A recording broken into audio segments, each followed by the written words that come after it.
Hello everyone. So Interarch building solutions पे एक short discussion करेंगे। कंपनी को रिसेंटली अभी ऑर्डर मिला है, मैनेजमेंट ने भी कुछ लेटेस्ट अपडेट्स दिए हैं। इसके साथ में ई पैक प्रीफैब पे भी एक शॉर्ट डिस्कशन करेंगे, दोनों कंपनीज का आगे का आउटलुक समझेंगे। सो इंटरआर्क को रिसेंटली 150 करोड़ का ऑर्डर मिला है दो कंपनी से। एक आई थिंक 80-85 करोड़ का ऑर्डर है, दूसरी कंपनी से 70-75 करोड़ का ऑर्डर है। तो 150 करोड़ का ये फ्रेश ऑर्डर आया है। अब हमने लास्ट वीक जब इंटरआर्क को डिस्कस किया था कंपनी का बिजनेस मॉडल कॉन कॉल वगैरह, तो हमने देखा था मैनेजमेंट ना Q2 के कॉन कॉल में थोड़ा सा कंजर्वेटिव है, मतलब H2 को लेकर के प्लस आने वाले कुछ क्वार्टर्स को लेकर के।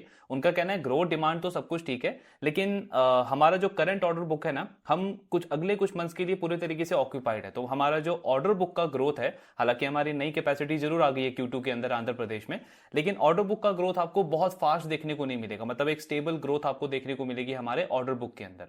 अभी जो मैनेजमेंट की कमेंट्री आई है ये 150 करोड़ के ऑर्डर के बाद में, सो उनका कहना है हमारा करंट ऑर्डर बुक जो है अभी वो लगभग 1650 से 1700 करोड़ के बीच में चल रहा है। हमने जब Q2 का डिस्कशन किया था तब कंपनी का ऑर्डर बुक 1634 करोड़ था। तो मतलब क्या हुआ, 150 करोड़ का फ्रेश ऑर्डर आया है। इसके अलावा भी कंपनी ने इस क्वार्टर में और भी ऑर्डर एग्जीक्यूशन किया है। आपका 400-500 करोड़ के बीच में कंपनी का रेवेन्यू आएगा Q3 में।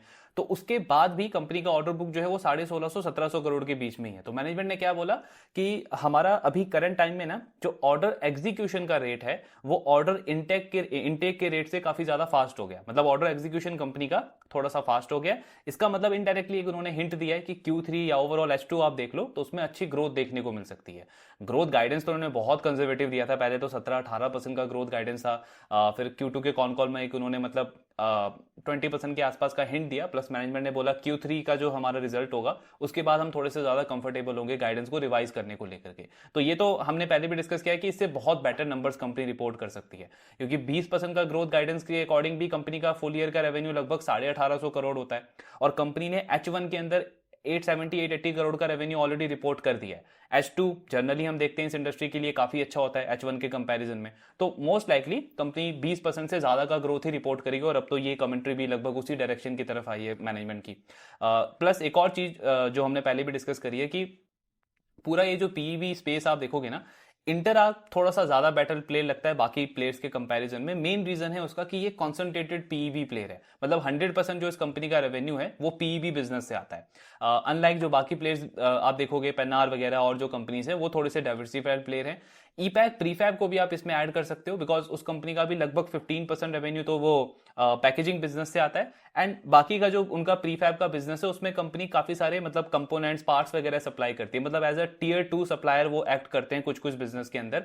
प्लस कंपनी प्रीफैब का काम भी करती है और कुछ प्रोजेक्ट्स वो पीईबी का भी करती है। अब इसमें डिफरेंस क्या है, तो पीईबी जो प्रोजेक्ट है ना उसमें आप मतलब कोई भी जो फैक्ट्री बना रहे हो, इंडस्ट्री या वेयर हाउस वगैरह जो आप क्रिएट कर रहे हो अपने फैक्ट्री के अंदर, वो पूरा का पूरा स्टील स्ट्रक्चर होता है। जो प्रीफैब का प्रोजेक्ट है आपका वो एक तरीके का जैसे आपका मॉड्यूलर टॉयलेट हो गया या आपका मॉड्यूलर किचन हो गया, जो आपके अलग अलग प्रोजेक्ट्स होते हैं, जैसे होटल इंडस्ट्री के लिए, हॉस्पिटल इंडस्ट्री के लिए, स्कूल वगैरह के लिए जो कुछ प्रोजेक्ट्स हैं, गवर्नमेंट का जैसे वो PMAY है, प्रधानमंत्री आवास योजना, उस तरीके के जो प्रोजेक्ट्स आते हैं। कंस्ट्रक्शन साइट पे जो आपको कुछ वो कैबिन टाइप बनाना होता है आपको, मॉड्यूलर कैबिन टाइप, या वर्कर्स के लिए वो जो शेल्टर होम टाइप जो बनाना होता है, उस तरीके के प्रोजेक्ट्स भी वो कंपनी करती है। तो वो थोड़ा सा हाइब्रिड कैटेगरी का प्लेयर आप बोल सकते हो। उसके साथ में वो पीई भी करते हैं, क्योंकि उन प्रोजेक्ट्स में क्या है ना कि आपको कस्टमाइजेशन डिजाइनिंग इतनी ज्यादा रिक्वायर्ड नहीं होती जितना आपको पीईबी बिजनेस के अंदर रिक्वायर्ड होता है। बिकॉज पीईबी में आप एंड यूज जो आपका होने वाला है वो आपका कहाँ पे होगा, डेटा सेंटर में होगा, या फिर आप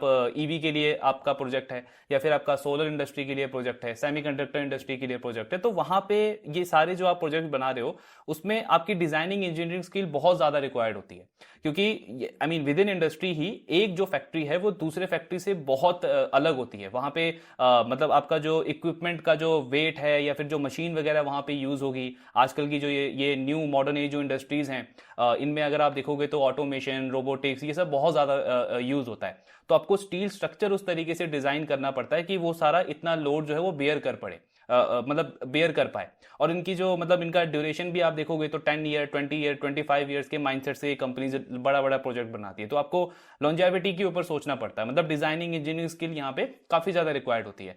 प्लस लोकेशन पे भी डिपेंड करता है, कई ऐसे लोकेशन है जहां पे आपको हीट को देखना पड़ता है कि मतलब अंदर अगर फैक्ट्री में हीटिंग प्रोसेस है और बाहर का जो एनवायरनमेंट है वहां पे भी मतलब गर्मी वगैरह ज्यादा है, तो आपको वो जो बिल्डिंग है वो इस तरीके से डिजाइन करनी पड़ती है कि जो अंदर काम करने वाले लोग हैं उनके लिए एक स्मूथ एनवायरनमेंट हो। तो मतलब यहाँ पे वही पॉइंट है कि डिजाइनिंग बहुत ज्यादा इंपॉर्टेंट मैटर करता है, और कस्टमाइजेशन यहाँ पे बहुत ज्यादा मैटर करता है। अनलाइक जो प्रीफैब है जहाँ पे एक माइनर सा डिजाइनिंग कस्टमाइजेशन के साथ में आप अपना प्रोजेक्ट जो है वो कंप्लीट करते हो। तो ये एक बेसिक सा बट बहुत इंपॉर्टेंट डिफरेंस है प्रीफैब और आपका पीईबी के बीच में।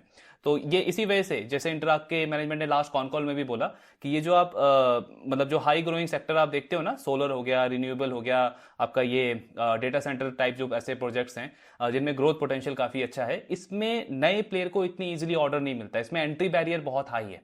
ईपैक प्रीफैब का हालांकि अच्छी चीज ये है कि इनका लास्ट कॉन कॉल में मैनेजमेंट ने बताया था कि कुछ क्लाइंट्स के साथ में इनका डिस्कशन चल रहा है एडवांस स्टेज में। सो मोस्ट लाइकली आने वाले क्वार्टर्स में वहां पे कंपनी को एंट्री मिल सकती है। बट अभी ये जो मोस्टली प्रोजेक्ट करते हैं ना वो थोड़े से डाइवर्सिफाइड इंडस्ट्री के लिए करते हैं, एफएमसीजी भी है, फाइनेंशियल सर्विस इंडस्ट्री भी है, कंस्ट्रक्शन इंडस्ट्री भी है। तो ईपैक प्रीफैब थोड़ा सा डाइवर्सिफाइड प्लेयर है, इंटरआर्क आपका कोर पीईबी प्लेयर है, तो वहां पे उस कंपनी के पास में एज है। इसीलिए आप देखते हो उनका 80-85% जो रेवेन्यू मतलब जो ऑर्डर है वो रिपीट ऑर्डर होता है, मतलब पुराने क्लाइंट ही 2 साल बाद 3 साल बाद जब भी नया प्रोजेक्ट करते हैं इंडस्ट्री के अंदर तो वो इंटरआर्क के पास में आते हैं। तो उनकी क्रेडिबिलिटी रेपुटेशन थोड़ा सा स्ट्रांग है। हाँ, आप सिर्फ अगर ग्रोथ के मैट्रिक पे कंपेयर करने जाओगे तो ऑफकोर्स ईपैक मतलब बेटर लगेगा, लेकिन पूरा होलिस्टिक पिक्चर अगर आप देखोगे तो वहां पे इंटरआर्क का मॉडल जो है वो थोड़ा सा ज्यादा स्ट्रांग लगता है। बट दोनों प्लेयर्स अच्छे हैं, पूरे सेक्टर का ग्रोथ आउटलुक काफी अच्छा है अगले 2-3 साल के लिए। स्पेशली जो प्राइवेट कैपेक्स हम देख रहे हैं कि धीरे धीरे पिकअप करता हुआ दिख रहा है। लास्ट ईयर अगर आप देखोगे तो आई थिंक बहुत टाइम के बाद हमने देखा कि प्राइवेट कैपेक्स का जो नंबर है वो गवर्नमेंट कैपेक्स को क्रॉस कर गया। आई थिंक 11 लाख करोड़ के आसपास का आपका प्राइवेट कैपेक्स था,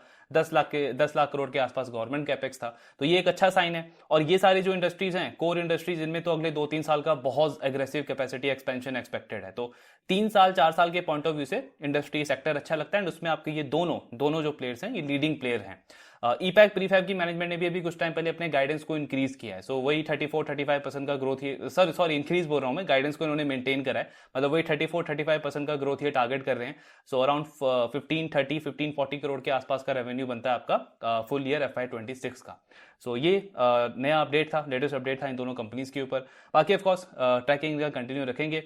बाकी आपके जो डाउट्स हैं शेयर करते रहिए। Thank you very much.